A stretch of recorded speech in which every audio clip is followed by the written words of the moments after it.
What's going on, everybody? Welcome into another episode of the Lakers Outsiders, a weekly podcast brought to you by UCAS Studios. I am your host, Gary Kester, here with you as always.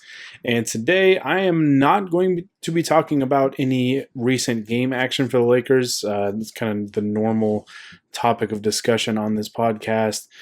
Even though, it's been business as usual for the Lakers. Really, that's all I'll say. They just recently got a win over the Oklahoma City Thunder on the road with no AD, no LeBron, and no Danny Green, and just beat the crap out of the Cleveland Cavaliers tonight. So life is good. Life is good for the Lakers. They're continuing to rack up wins, and everything is great on the court. But today, I'm going to actually be talking about some potential trade targets, since we are in the middle of January. We're about a month away now from the NBA trade deadline, and let's as good as things have been for the Lakers this year, let's face facts. This roster is not perfect and it can still be improved. So I'm going to take a look at 5 potential targets that the Lakers could take a look at to try and acquire before the trade deadline and try and improve this roster. Now, before I dive in, as always, guys, be sure to like this video and subscribe to UCAS Studios and Lakers Outsiders on YouTube and all those major podcast platforms. Wherever you get your podcasts, that's iTunes, Spotify, Podbean, wherever. You can get all of Lakers Outsiders content on LakersOutsiders.com as well. You can follow us on Twitter at Lakers Outsiders, same with Instagram as well, and you can like us on Facebook. Personally, you can follow me on Twitter at Gary Kester. That is GaryKester. All right, with that usual intro out of the way, let's go ahead, and I'm just going to kind of preface these trade targets that I'll get to in a second with kind of my logic behind some of these. These aren't going to be really in order. I'm going to give you guys 5 targets. Again, not really in any order, so there's not really a ranking. It's just 5 targets that I really like that could potentially be available before the trade deadline. So a couple things with this before I dive into the specific players. Number one, I'm looking at kind of realistic targets here. Obviously, we would love to trade, Rajon Rondo and JaVale McGee for Giannis Antetokounmpo, right? Like, we would love those wild trades, but they're just not realistic. So we're going to keep it realistic here, and we're going to look for kind of some ways to try and improve this roster. One of my recent pods, I talked about actually one of the trade targets that I'm going to talk about on this pod with the Kyle Kuzma trade rumors, which Kuzma has been kind of up and down this year. I will give him credit. That Oklahoma City game, he was fantastic, really stepped up and led the scoring charge, and he's had a couple of really good games here recently, blocking out the noise. So credit to Kyle Kuzma for that. But with the trade deadline coming up, he is going to be at the center of discussions because ultimately he is the most attractive trade chip that the Lakers have. I don't think they want to trade Danny Green. I think there's a reason why they paid him a pretty substantial contract, about $15 million a year, because they believe in his shooting and his defense and his veteran leadership, all that stuff, playoff experience, championship experience. The pedigree is there for Danny Green as a role player, especially next to LeBron and Anthony Davis, who are obviously going to be untouchable. So Kyle Kuzma, because of not only his youth, but his scoring ability and versatility and his contract, quite frankly, his contract's around $2 million a season. Still got this year and next year on it before he hits restricted free agency, if I'm not mistaken. So he has, and Kuzma's a polarizing prospect. I feel like you either love him or you hate him. So I think some teams value Kuzma a lot more than people realize, and I think and that kind of goes the opposite end of the spectrum as well. I think for those of you that think Kuzma is an elite prospect, there are probably some teams out there that don't fully buy into his game. So it kind of goes both ways. I think some teams are going to value him more than others, which is generally the case with most young players. So yeah. Another thing, I've said this before on the pod. I think I said this even before the season even started. 2 things about this roster that I would like to see the Lakers improve, and I think you're going to notice that with the 5 players that I pick. One, I think they need some more depth on the wing, some more just bigger wing players, right? They have LeBron, they have Danny Green, They have Kyle Kuzma, who to me is more of a wing now than he is like a 4.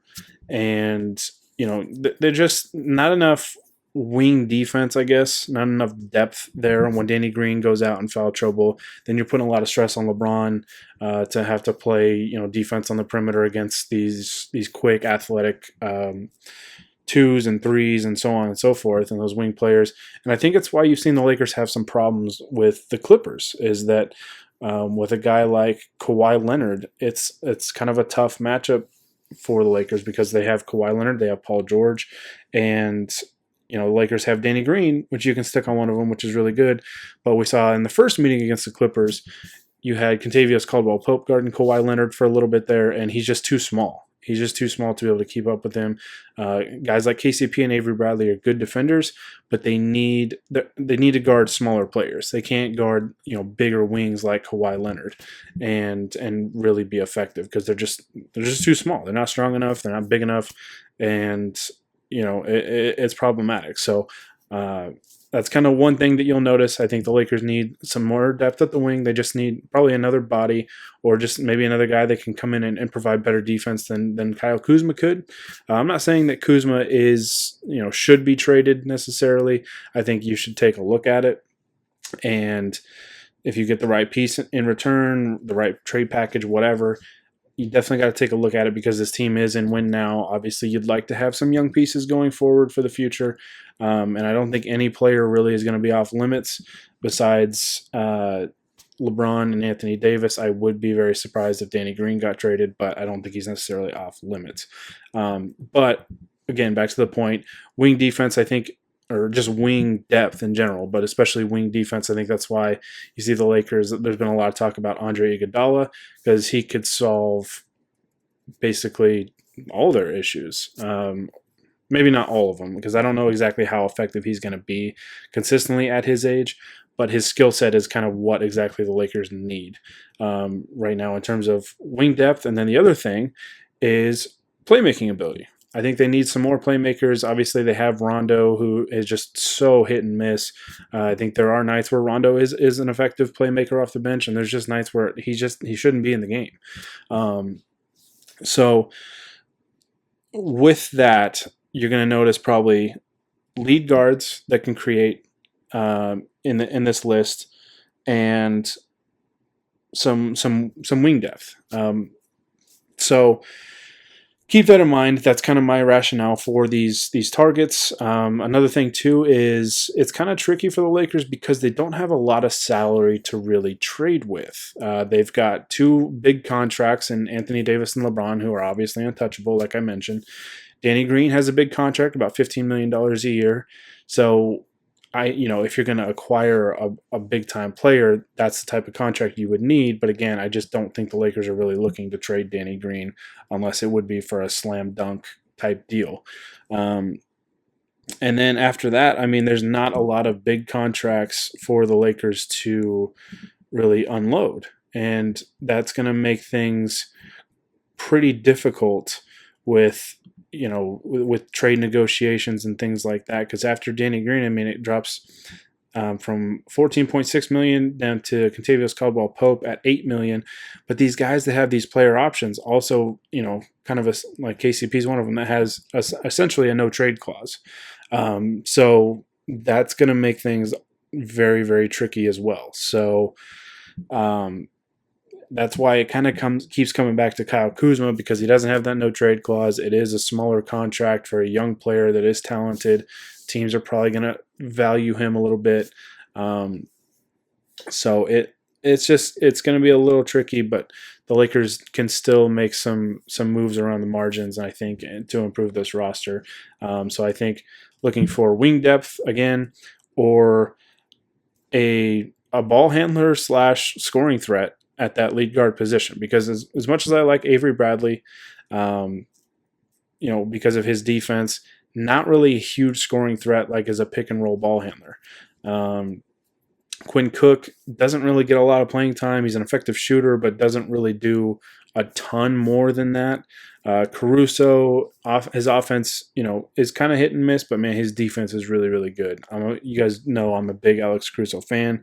Rondo, as I mentioned, is very, very up and down, but not really a huge scoring threat. He is a playmaker, but just not a huge scoring threat. So I think getting somebody at that point guard position, especially, that can score in the pick and roll game, especially coming off the bench, provide some support for LeBron, so LeBron doesn't have to do so much playmaking. I think that'd be huge. And before I dive in, the last thing I'll say about that is there's the rumor about Darren Collison wanting to return in February, so next month. And basically the two teams on his radar are his hometown teams, the Clippers and the Lakers, which I would think, and maybe this is just my bias showing, but I would be surprised if he picked the Clippers over the Lakers. One, because the Lakers can offer him a much more prominent role. He would get, just a bigger role. I would imagine he'd probably still come off the bench, but he would be the lead ball handler and would have plenty of offensive opportunities. Two, the Lakers can offer him more money because of the DeMarcus Cousins injury exception that they got. I think with the Clippers, he would be a minimum deal, if I'm not mistaken. So, and the last thing with Darren Collison is, from what we heard from Adrian Wojnarowski when he was on ESPN, I think this was maybe a week or two ago now, basically he made it sound like the Clippers' rationale for signing Darren Collison would be just so that he doesn't sign with the Lakers. Like, do you really want to go to a team that's just signing you just so you can't sign with somebody else? Like, come on. The Lakers can give you a better role. They're first in the West right now. I know they're 0-2 against the Clippers, but to me, the Lakers are still the favorite right now just because they've got LeBron, they've got AD. I still worry a little bit kind of about the Clippers' health because of Kawhi and all the load management stuff. Paul George has been banged up. Those two teams are neck and neck, but I think if the Lakers got Collison, that would be a big boost for him. So, all right. With that said, let's go ahead and jump into these trade targets. One of them I've already talked about on this podcast, and that is Sacramento Kings two-guard, wing, whatever you want to call him, Bogdanovich. This is a guy that we heard rumors about with the Kyle Kuzma rumors, where it was Kyle Kuzma for Bogdanovich, or it was according to Mark Stein, it was Bogdanovich plus another piece for Kyle Kuzma. Lakers would obviously have to make the salaries match, but I like Bogdanovich's game quite a bit. I talked about this more on a previous podcast. So if you want me to go more in depth on that, be sure to check that out. But basically, the gist of it is, I just think the guy's a gamer, man. I really do. I think in this offense, in this role, playing off of LeBron and Anthony Davis and getting wide open looks all the time, because there's so many wide open looks to go around, playing off of those two, I think Bogdanovich is a guy that would be probably a little more consistent than Kyle Kuzma. And again, I really like Kyle Kuzma. It's just the inconsistency is kind of the thing that I think is holding him back right now. I think if he could be more consistent, he'd be really, really good with this team. But he has nights where he's really good, and he has nights where he really, really struggles. So I think Bogdanovich would really thrive in this role, and I think as a shooter, he would really capitalize on a lot of wide open looks. So again, if you want some more detail on why I like Bogdanovich, be sure to check out that previous podcast on UCAS Studios. And also for Lakers Outsiders. So speaking of shooters, and a guy I think that can just capitalize on having a lot of wide open looks, playing off of two superstar players. I don't know exactly what or how attainable he might be, but he is on an expiring contract.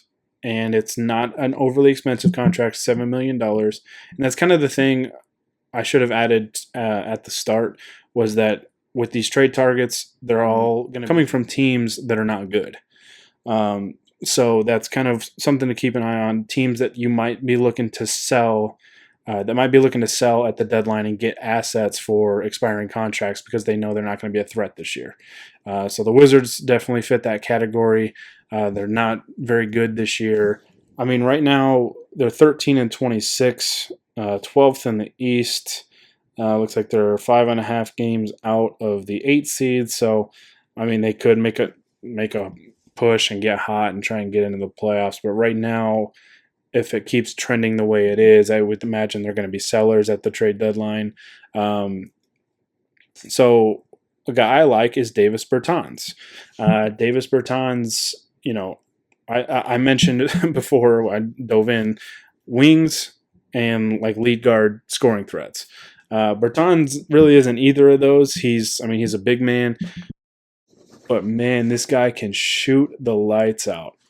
Just unreal to see really his growth over these last 4 years. Played 3 years with the Spurs, kind of saw some marginal growth, and then with the Wizards this year, he's really taken off. I mean, last year with the Spurs, 8 points a game. Really only shot 6 shots a game, shot 45%, shot 42.9% from the 3-point line on 4.4 attempts. So, I mean, that's really good. But this year with the Wizards, he is taken a big leap, 15.4 points per game, so almost doubled his scoring average. Grabs 5 boards a game. That's a career high for him. And shooting about the same overall from the field, 44.8%, but the 3-point percentage, 43.6% from the 3-point line. Outstanding, absolutely outstanding. Great free throw shooter as well, 88.7% from the free throw line.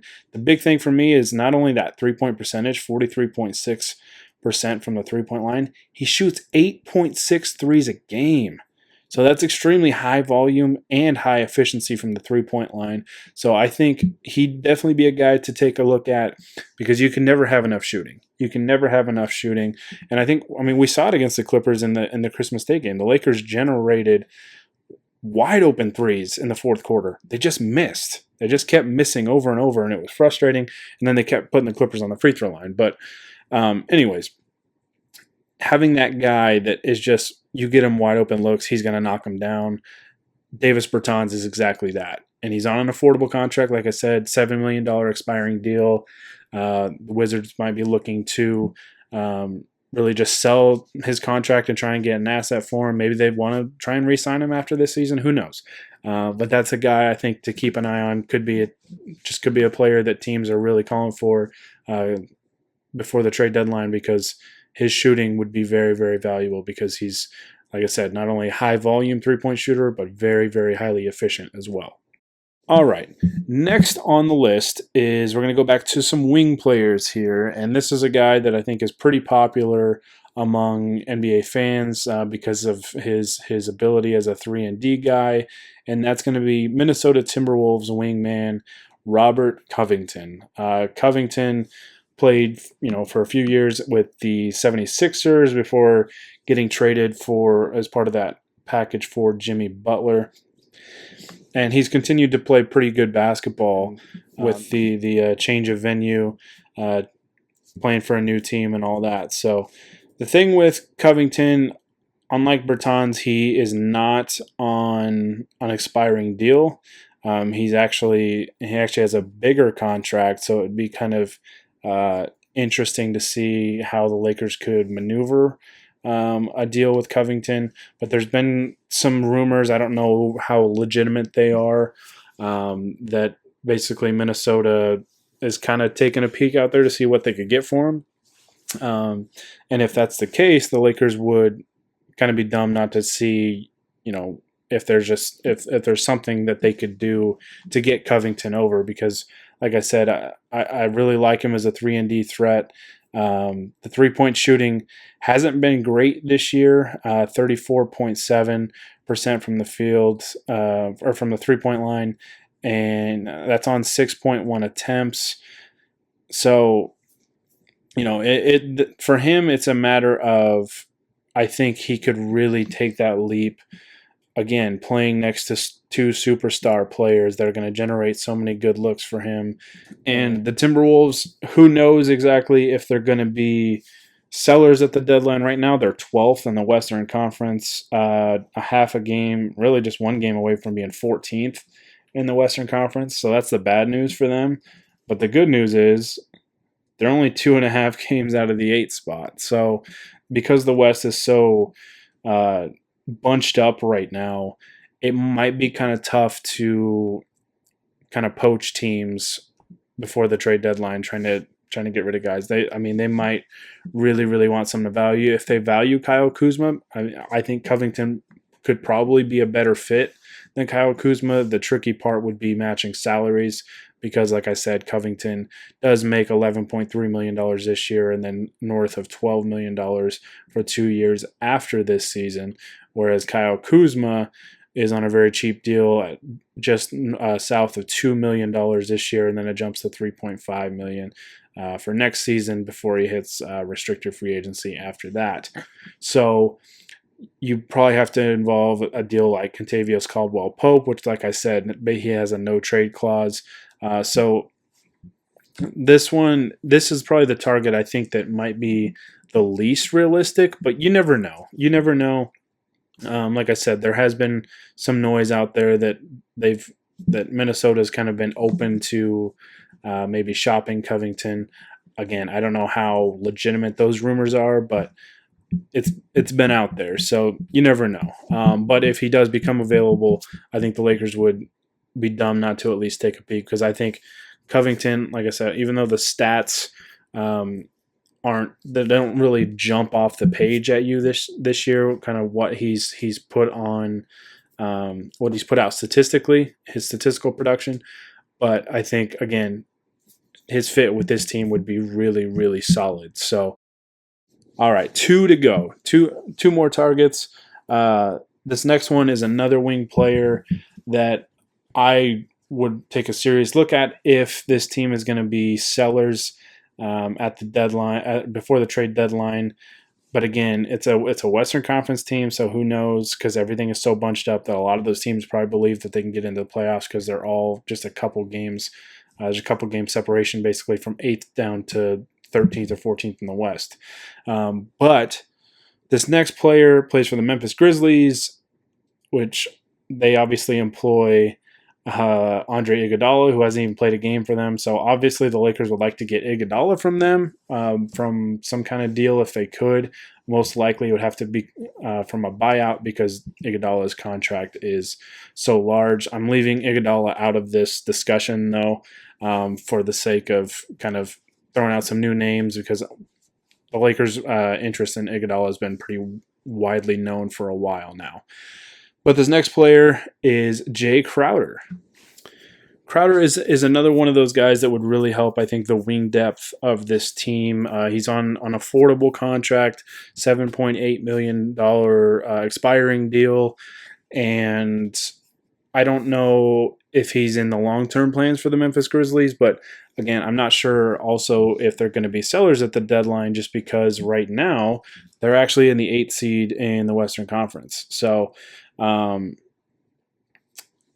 don't know. I mean, they probably have their eyes set on the playoffs, so they might not want to make any deals like that. Maybe, they would entertain a Kyle Kuzma for Jae Crowder deal.